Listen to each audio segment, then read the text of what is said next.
বন্ধুরা, আজকে আয়ানের বন্ধুর জন্মদিন। তার বন্ধু আয়ানকে ছাড়া কিছুতেই কেক কাটবে না।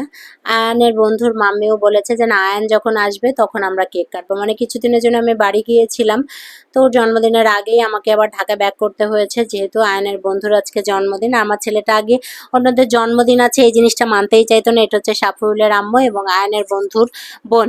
তো ভাবির বাসায় আমরা এসেছি, আসলে পারিবারিক একটা সম্পর্ক তৈরি হয়ে গেছে। সাফিউলের জন্মদিনের দিন আমরা অনেক বেশি মজা করেছি।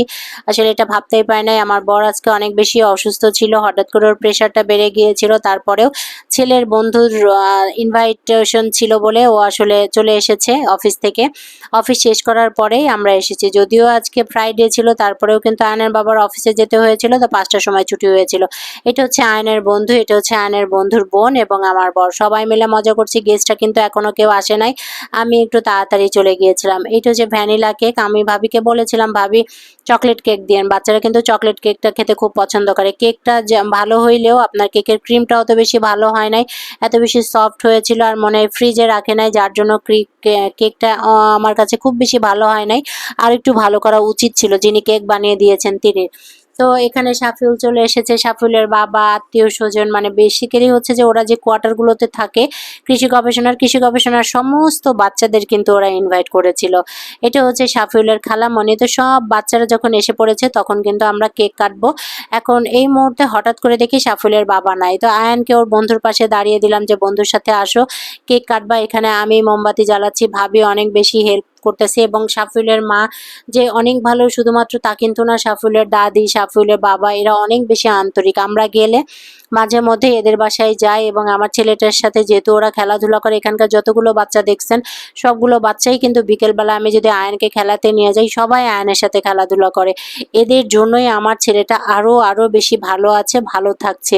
তো যদিও টিনশেড এলাকা, অনেক বেশি গরম, কিন্তু সাফিউলদের বাসায় না অত বেশি গরম নাই, কারণ অনেকগুলো ফ্যান লাগানো আছে, আইপিএস আছে। ওরা জানে যে আমরা গরম সহ্য করতে পারি না, কিসে কমফোর্ট জোন হবে সেই চিন্তাটাই ওরা করতেছে। এর মাঝে যখন আমার বর একটু অসুস্থ হয়ে গেছে, সাথে সাথে ভাবি লেবু শরবত এনে দিয়েছে। তো কেক কাটা হচ্ছে, বাচ্চারা খুব খুশি। আজকে আমার ছেলেটাও জন্মদিনের কেক খাবে, এবং ও যেহেতু কেক খুবই পছন্দ করে। মজার ব্যাপার হলো যে সাফিউলের জন্মদিনের দুদিন পরেই আমার জন্মদিন ছিল। তো সাফিউলের জন্মদিনটা পালন করার পরে যেহেতু এখানে কেক আছে কিন্তু চকলেট কেক নাই, আমার ছেলের একটু মুড অফ, যে কেন আন্টি তুমি চকলেট কেক দিলা না, কেন ভ্যানিলা কেকটা দিলা। তো আমি যেহেতু জানি যে আমার জন্মদিনের দিন অবশ্যই চকলেট কেক আসবে, সাথে ভ্যানিলা কেক আসবে, দুটোর কম্বিনেশন আসবে। এই জন্য আমি আমার বাচ্চাটাকে থামিয়ে রেখেছি যে বাবা চিন্তা করিস না, তোর জন্য অবশ্যই আমরা কেকের ব্যবস্থা করবো এবং তোর পছন্দের কেকই আনবো। আমার ছেলে এখানে মনে করেছে কি জানেন, যে স্প্রেড আউট হবে, এমন হচ্ছে মোমবাতি আমরা জ্বালাবো। ও খুব ভয় পাচ্ছে, ভয়ে দেখেন দূরে সরে গেছে, ও মোমবাতির কাছে নাই।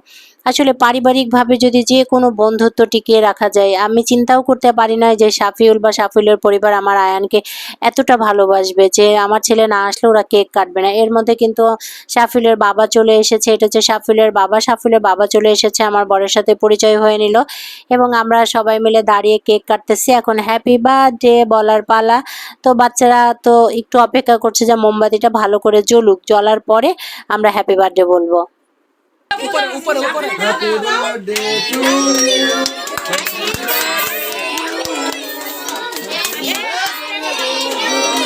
ওয়াও, স্নো পড়তেছে না, কি সুন্দর স্নো পড়তেছে না, আসলে স্নো না, এখানে স্প্রে করা হচ্ছে, পার্টি স্প্রে করা হচ্ছে, একদম ফোম টাইপের। তো হচ্ছে কেকের উপরে এই স্প্রেটা করতে না করেছিলাম, যে স্প্রে করেছে দেখেন কেকটা এত নরম যে কেকের উপর থেকে যে ক্রিম সেটা কিন্তু বের হয়ে আসছে এবং সারা হাত মেখে গিয়েছে। এই জিনিসটা আমার কাছে খুব বিরক্ত লেগেছে, যে এত সুন্দর করে ভাবি কেকের অর্ডার দিয়েছে কিন্তু কেকটা এমন করে বানিয়ে ফেলেছে, আসলে জিনিসটা ভালো হয় নাই। তারপর কেকের টেস্ট ভালো ছিল, কেকের সফটনেস ভালো ছিল। কেক কাটার পরে এবার খাবার দাবারের পালা।